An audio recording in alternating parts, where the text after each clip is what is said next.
How to fix USB mouse not working in Windows. Hi everyone, I'm here to assist you today. Without any delay, let's jump right in.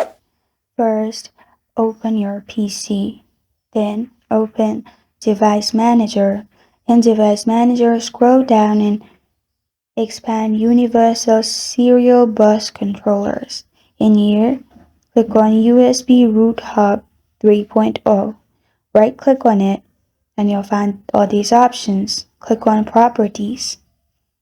In Properties, click on Power Management at the top and make sure there's no tick mark and allow the computer to turn off this device to save power. Then press on OK.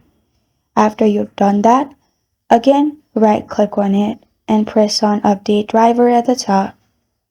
After you've done that, search automatically for drivers, and if there is driver needed, it will install.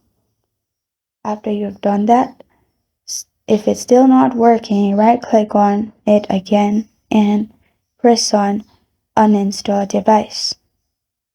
After you've done that, at the top, click on Action. In Action, press on Scan for hardware changes. It will scan and get back your USB root. After that, you're good to go. Your problem will be fixed. You can also restart your device at last and fix your USB mouse in this way. This is how to fix USB mouse not working in Windows. Thank you for joining me today. If this video helps you out, please leave a like and subscribe for more. Got a question or want to suggest a topic, comment below. Thank you for watching.